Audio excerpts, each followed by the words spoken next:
lan mooy ëllëg bi ak ban taxawaay ngeen ci am yéen waa CRD.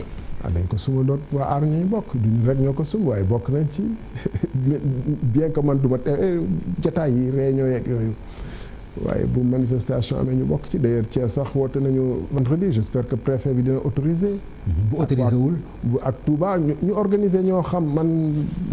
luñ ma woo rek maa ngi ci.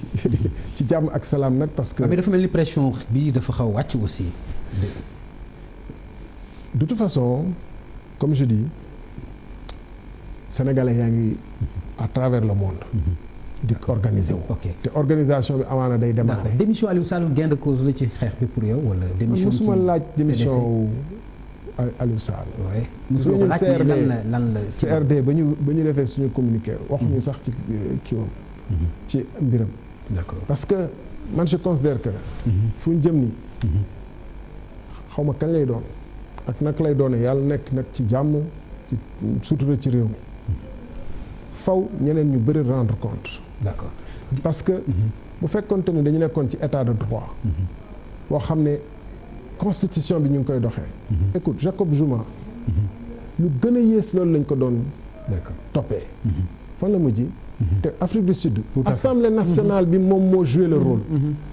Brésil Dilma Rousseff mais donc Pape Ngagne mënu leen wax ne ñun Sénégal dañu nattoo di def yëf yoo xam ne te du mujj fenn non adduna gi yëpp bëgg a doxee ñaari tànk bu ñuy joxe bopp. d'accord léegi monsieur le ministre ci ñaari laaj yu mujj rek waxtu bi moom a dab ci sa bataaxal bu mujj boo bind muy genre contribution dafa mel ni da nga ciy junj ne pouvoir bi ci jeex la jëm dafa mel ni loolu nga bëgg a wax.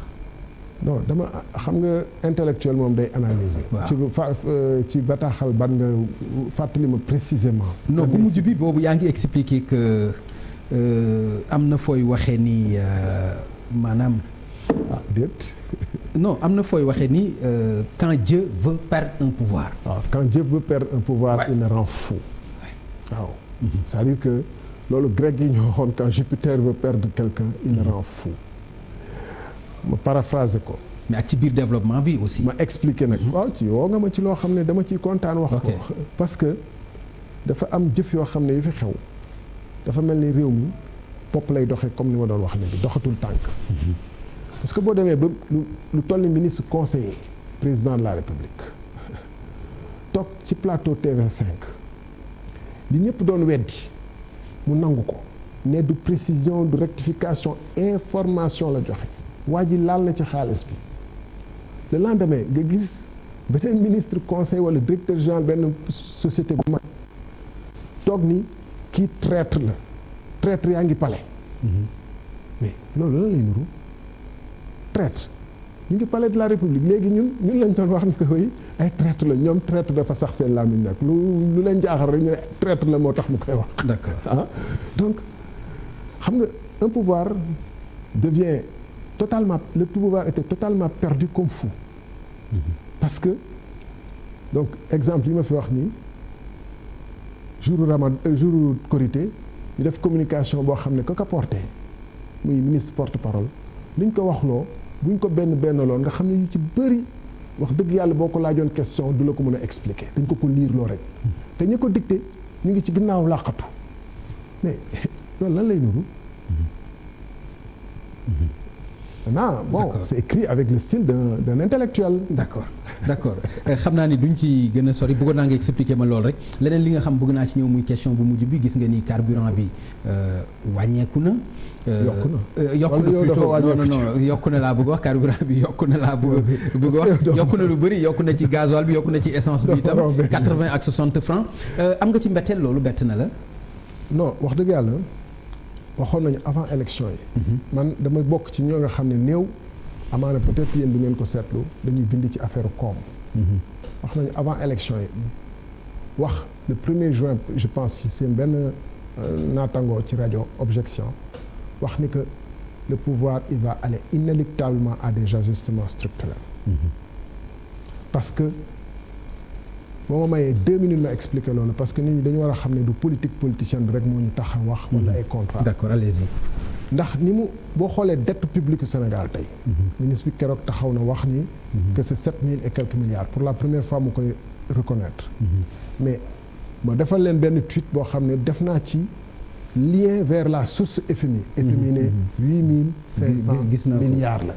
FMI moo ko wax donc ministre bi lu mu wax ci moom ci boppam. soit moom it dañ ko jox ay information yu fausse donc état bi noonu léegi noonu lay fonctionner fonctionnaire yi dañuy jox ay information fausse ministre bi soit moom ci boppam moo làq les vraies informations benn ñaar ñu wax ni que PIB bi mais loolu c'est un peu technique maanaam dañu def ay changer ni ñuy calculer PIB bi ba mu xaw a yokku PIB état au Sénégal ba nga xam ne boo xoolee ratio dette sur PIB dafay mel ni nu mu yokkoo ba garaaw melul noonu yokk parce que dénominateur calcul bi moom moo yokk mooy PIB bi mais dette bi dafa toll ci 8500 milliards daaw 2018 ñu fay 1000 milliards. bu inflation amul est-ce que dina yomb a gëm li ngay wax nii. par exemple bu benn prix yokku ay chiffres la. non bu fekkente ni aussi. stabiliser nañu waaw da nga ma laaj. bu sa dette yokkoo de 2012 dettu Sénégal mu ngi woon ci 2700 milliards ñaari junni ak juróom-ñaari téeméeri milliards tey jii nii mu ngi ci juróom-ñetti junni. selon ak juróomi téeméeri milliards selon FMI. mais daaw ci année 2018 bi ñu ngi fay. junni milliards ci bor. ministre bi ne 7000 te mën nañ dem ba 7300 nangam. ba pare ñu ngi lépp 1200 milliards. nga gis koomu réew mi fu bëri dafa taxaw pour lan parce que investissement yi nga xam ne moom la ñu def ak bor boobu nga xam ne yokk na ba 8500 milliards du investissement buy jur koom. boo jëlee ay centre Abdou Diouf lan la lay jural. boo jëmee Dakar Arena lan la lay jural. TER bi boo moytul même buy dox. du am ay recettes pour rentable extra nga jël Dakar dem dikk mënoon nañ ko restructurer pour mu rentable parce que dañu leb ay bis 300 bis yu ñuy fay en Inde nga xool ñu recruter 1600 personnes yoo xam ne tax na ba entreprise bi dootul kii moo tax ñu ngi commencé di dajale agence yi di tëj ay consulat di yokk ay prix parce que koom gi dafa dem ba taxaw moo tax président de la République lu muy wootee dialogue nii du parce que coobare boppam la rek mënoon na ne gagné na 58% na dernier mandat am day déroulé mais parce que réew mi xam na ni mu ngi ci ay situation day dund ay situation yu difficile. D'accord. Front social bi fu muy augmenté. wala bés bu ñu jàppoon ni 28 dañuy def front social bi défilé jour boobu la ñu nar a yokk prix produits pétroliers nar a woo ak ñoom góor xum ak ñeneen ñi nañu rejoindre front social ban état moo koy def bu nekkul ci njàqare. ok mais aussi ci lu leer la bu ñu sukkandikoo ci àddina bi xam nga ni barilu pétrole bi aussi yéeg na. te xam nga barilu pétrole bi yéeg na depuis lu tax ñu bloqué woon prix bokk na ci lu tax sax coupure yi xaw a reprendre actuellement parce que dañu ameel Senelec lu toll ak 100 milliards.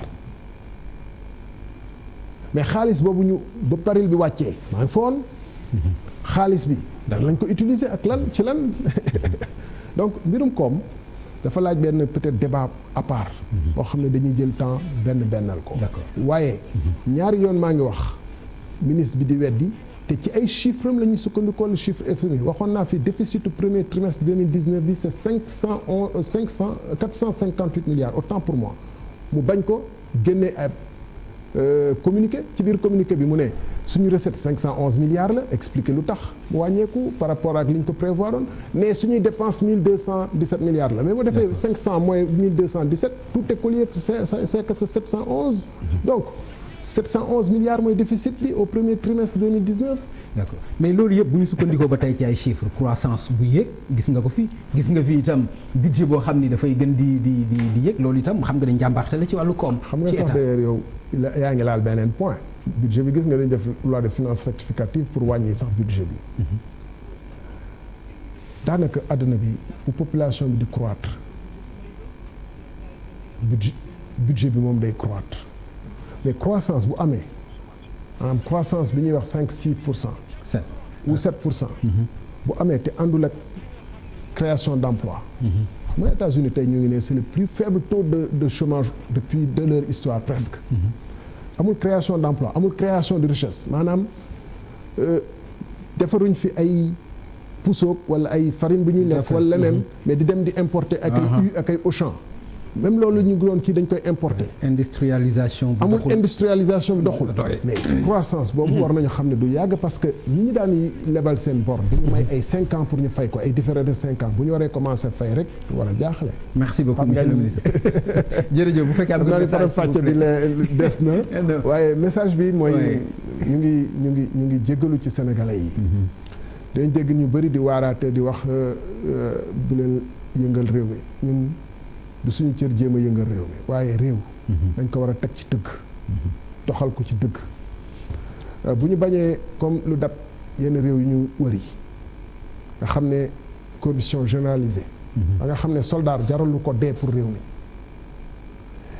enseignant bi bu ñu ko yóbbee fu sori mu bañ.